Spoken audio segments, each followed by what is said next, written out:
Fala galera, tudo bem? Aqui é o professor Rafael Carlos de Sociologia da plataforma Gonçalves Dias. E eu tô aqui hoje para falar sobre um tema que é desigualdade de raça e de gênero no Brasil. Então olha só, é um tema bem específico dentro do assunto desigualdade social.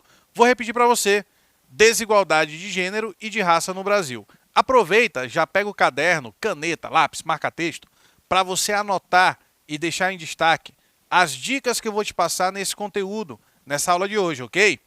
E por falar em aula, ela está dividida em 4 tópicos. Na primeira parte da aula, a gente vai responder a seguinte pergunta: o que é desigualdade de gênero? No segundo tópico, a gente vai falar dessa desigualdade de gênero aqui no Brasil. No terceiro tópico, vamos responder o que é desigualdade racial. E para fechar a aula, vamos mostrar como a desigualdade racial pode ser percebida aqui na nossa sociedade brasileira, aqui em nosso país.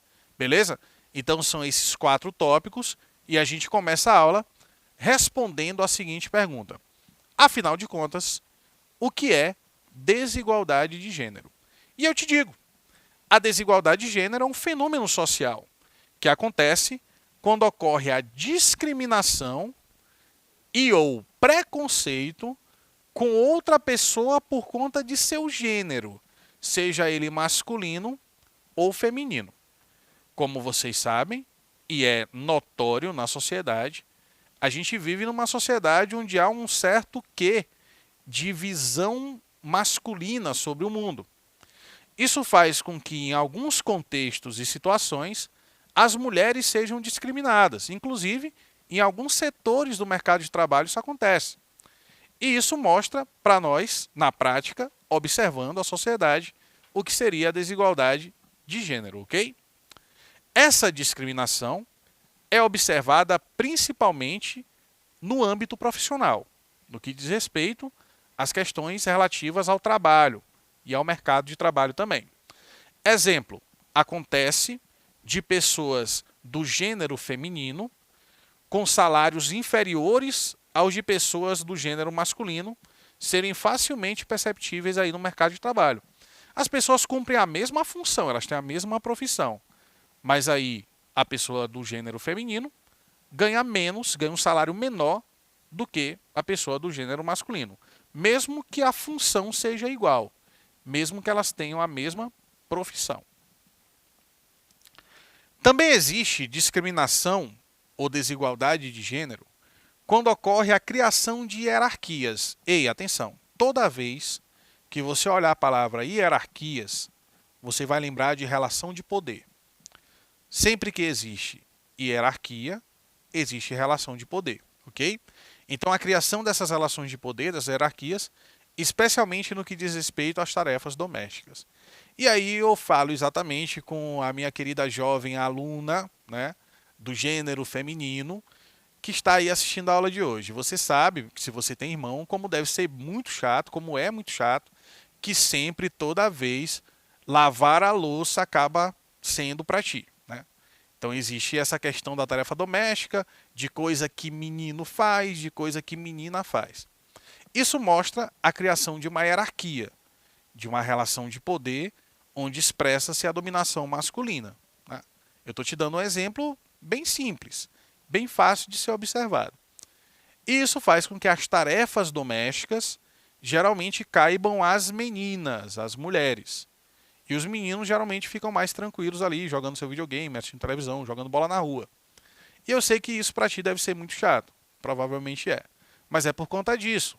Porque houve a criação de uma hierarquia, de uma relação de poder e de dominação, que acabou locando as tarefas domésticas, ou grande parte delas, ao gênero feminino, ok? Para algumas instituições internacionais, a luta contra a desigualdade de gênero está diretamente relacionada com os direitos humanos também. É uma das pautas a serem trabalhadas quando se pensa em direitos humanos, uma vez que os direitos humanos dizem para que todos sejam tratados de forma igual, independentemente de nacionalidade, de origem, de gênero e etc. Ok? Vamos adiante. E aqui no Brasil, como é que a gente percebe essa questão da desigualdade de gênero, dessa diferença social entre homens e mulheres, entre masculino e feminino. Olha só, na sociedade brasileira, a desigualdade de gênero ainda é um fenômeno que faz parte da realidade de diferentes segmentos sociais. Ainda há pouco a gente falava do mercado de trabalho, lembra? Que às vezes, tendo a mesma profissão, exercendo a mesma função, o salário era diferente entre homens e mulheres? Pois é. Foi constatado, por exemplo, que o Brasil ocupa o 93º lugar no ranking do Fórum Econômico Mundial, responsável por analisar a igualdade entre homens e mulheres em 156 países. E esses dados são dados de 2020, são os mais atualizados que a gente encontra na internet. Então, nos últimos dados, ainda de 2020, a gente percebe que o Brasil está muito atrás. Entre 156 países do mundo, o Brasil é o 93º no ranking da igualdade de gênero, da igualdade de condições entre homens e mulheres. E isso, é claro, é um problema. No quesito empoderamento político, que é um dos quesitos aí desse ranking, nós temos o nosso pior indicador. Nessa área, o Brasil está em 108º lugar. Entre 156 países, nós somos o número 108 do empoderamento político, na relação de igualdade de representação política entre homens e mulheres. O relatório destaca que existem poucas mulheres parlamentares no Brasil. Contando o nível federal e estadual, apenas 15,2% de representação. Então pensa assim comigo, ó, pensa bem. Segundo o IBGE, a maior parte da população brasileira é feminina, são mulheres, cerca de 54%. E aí quando a gente vai para a política, a gente percebe que existe uma subrepresentação, porque essa maior quantidade da população, ela tem uma representação muito pequena na vida política. Se a gente conta a vida parlamentar, só 15,2%. Dados de 2020, ministérios, apenas 10,5% dos ministérios é composto por mulheres. É muito pouco. E até hoje, em toda a nossa história republicana, apenas uma mulher foi presidente da República. Então percebe que é uma representação muito pequena, perto do contingente populacional feminino que existe no país. Por isso que nesse quesito empoderamento político, a gente tem a nossa pior posição dentro do ranking do Fórum Econômico Mundial. E aí aqui a gente tem um gráfico que é representativo de um estado, que é o estado do Mato Grosso do Sul, que mostra a diferença salarial lá nesse estado. O rendimento médio de um homem no Mato Grosso do Sul é de R$ 1.976,15. Quando a gente passa para o rendimento médio de uma mulher, diminui mais de R$ 500, vai para R$ 1.406,40. É o 10º maior salário masculino do país e o 14º feminino. Os homens ganham 40,5% mais do que a remuneração das mulheres no Mato Grosso do Sul. A mulher do Mato Grosso do Sul teria de trabalhar 3,2 horas a mais por dia para receber a mesma coisa que um homem recebe em média nesse estado. Então a gente tem dados objetivos que indicam que existe, de fato, uma desigualdade de gênero em setores do mercado de trabalho, né? Além da questão política, que a gente falou ainda há pouco também. E com esse gráfico a gente encerra a primeira parte da aula, vamos para a segunda. Vamos falar da outra desigualdade que está no título da aula, que é a desigualdade de raça ou desigualdade racial. E a gente começa a segunda parte respondendo uma pergunta também. Afinal de contas, o que é desigualdade racial? A desigualdade racial é a diferença em oportunidades e condições de vida que ocorre em função da etnia de uma pessoa. Atenção para a minha escolha aqui. Eu não coloquei a palavra raça de uma pessoa, porque esse termo é um termo equivocado e ele caiu em desuso, ele não se usa mais nas ciências humanas. A gente usa o termo etnia, que é um termo mais adequado, ok? Porque não existe tanta distinção para considerar que existem raças diferentes. A gente considera que existem etnias diferentes. Como o termo caiu em desuso, eu coloquei a palavra etnia, beleza? Negros, índios e mestiços são exemplos de grupos que enfrentam desafios decorrentes de processos históricos de segregação. Jovens, sempre que a gente falar de racismo ou qualquer preconceito, você tem que ter em mente que os preconceitos são construídos historicamente. Eles não nasceram da natureza, nem da natureza humana, eles não são biológicos. Eles são construídos de acordo com as relações sociais, culturais, etc, ok? Então leva isso em consideração. Historicamente falando, se a gente está falando do Brasil, historicamente, durante vários séculos, a figura do negro, a figura do indígena, a figura do mestiço em geral, sempre foi colocada como algo inferior, durante muito tempo. Hoje em dia, é claro que a gente vive numa sociedade que valoriza mais a pluralidade, a multiculturalidade, isso é um fato. Mas isso é uma coisa muito recente na nossa história também.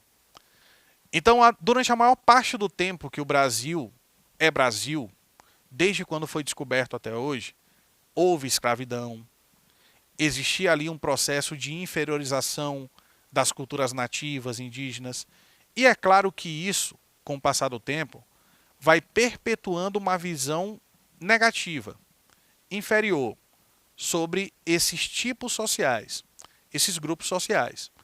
Então lembra que todo preconceito ele tem uma construção histórica e social, tá?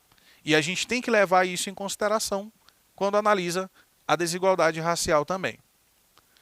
Quando se trata de desigualdade racial, portanto, trata-se da desigualdade existente entre grupos étnicos. É assim que você vai botar no caderno. Não bota desigualdade entre raças, que está errado. Não é isso mais que a gente fala nas ciências humanas. A gente fala de etnias. Então seria uma desigualdade entre grupos étnicos. Aí tu pergunta, professor, mas por que tem racial ainda?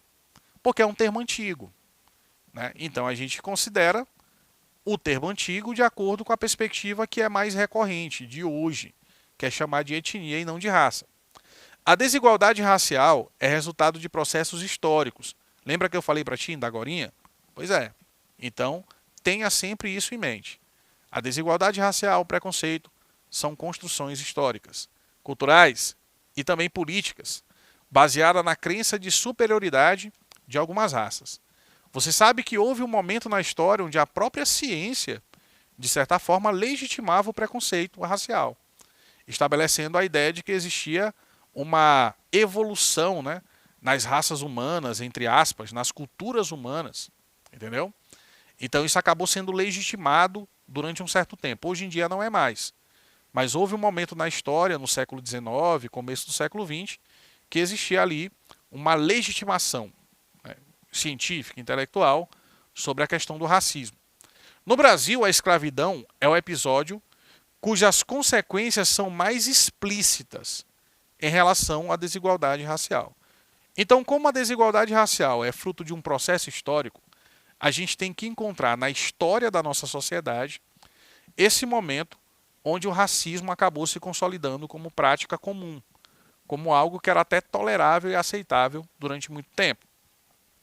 E voltando para trás, olhando a nossa história, a gente tem um momento ali de escravidão que dura muito tempo. O Brasil é um dos últimos países a abolir a escravidão no continente. E a escravidão existia aqui desde 1532, ok?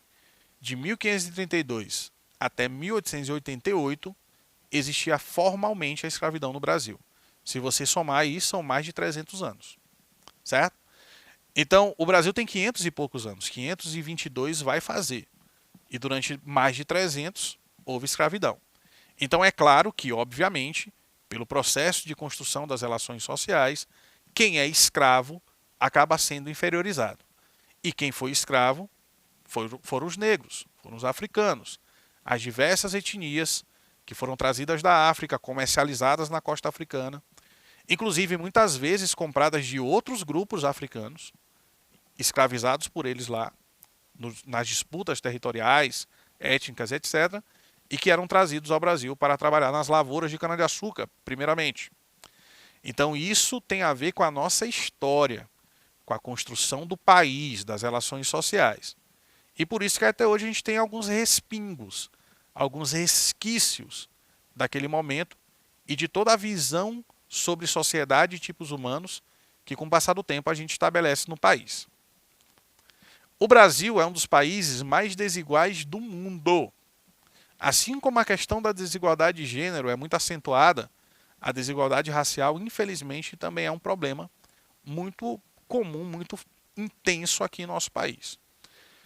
E a cor da pele é um elemento estruturante da diferença entre grupos sociais. E aí a gente falava, inclusive, nas aulas sobre teorias raciais e tudo, sobre o colorismo, que é exatamente esse preconceito que muitas vezes dentro de um mesmo grupo étnico existe. Então muitas vezes os negros têm preconceito contra outros negros que são mais escuros do que eles. Então a ideia do colorismo está inserida aí também. A cor da pele, muitas vezes, ela é um demonstrativo de posição social do indivíduo, certo? E acaba estabelecendo para ele oportunidades ou a falta delas também em determinados contextos. A desigualdade racial é refletida em diferentes condições de educação, de renda e de emprego dessa população que acaba sofrendo sistematicamente o preconceito e a discriminação. Então isso afeta em vários campos diferentes da vida das pessoas. Muitas vezes, pela sua condição étnica, elas não têm as mesmas oportunidades, o mesmo acesso a empregos, a representatividade política, a exercício pleno de sua cidadania por essa questão étnico ou racial, sempre lembrando que é muito mais preferível usar o conceito etnia do que o conceito raça nessas circunstâncias. Apesar dos negros serem cerca de 54% da população, quase que equivalente lá ao número de mulheres que eu citei antes também, né? Que é mais ou menos isso. Então, se a gente divide a população em etnias no Brasil, você tem mais da metade da população de etnia negra. Os negros são a maioria da população brasileira. Mas mesmo apesar disso, os índices socioeconômicos não são proporcionais entre toda a população. Tem uma pesquisa com dados de 2017 que a gente vai olhar aqui, que é a Pesquisa Nacional por Amostra de Domicílio, PNAD, do IBGE, que vai mostrar essa disparidade entre vários aspectos entre brancos e negros no Brasil. Em 2017, que é essa pesquisa que a gente está citando, a taxa de brancos com ensino superior completo, formados na universidade, nas faculdades, era de 22,9%, brancos. E a de negros era só 9,3%. O analfabetismo, em 2016, era maior entre negros e pardos do que contavam com 9,9% de sua população incapaz de ler, e entre a população branca era só 4,2%. Então também é outra evidência da desigualdade racial no Brasil. Essa mesma pesquisa que a gente está tomando como base mostrou que em 2017 a renda mensal de negros e pardos variava entre R$ 1.570 e R$ 1.606, a renda média, enquanto a média para os brancos era de R$ 2.814, bem mais alto, né? Negros e pardos também representam os mais pobres. Na base da pirâmide social brasileira, na parte mais pobre, estão a maioria dos negros e pardos. Os pesquisadores isolaram os 10% mais pobres do país e verificaram que nos 10% mais pobres do Brasil, 75%, 3/4, eram negros ou pardos. E aí a gente tem um último gráfico para analisar, que é exatamente um gráfico de renda e condições sociais de acordo com a cor da pele. Nós temos aqui, por exemplo, expectativa de vida entre os negros 73 anos, entre os brancos um pouco mais, 75, anos de estudo em média, 6,4 os negros, 8,2 os brancos. A população negra alfabetizada é de 80%, a dos brancos 91,7%. Se o Brasil fosse um país só com negros e pardos, nosso ranking no IDH seria 102. Se fosse só de branco, seria 65. E com esses dados, a gente encerra mais uma aula de Sociologia. Espero que tenha sido boa para vocês e a gente se encontra numa próxima videoaula. Tchau, tchau.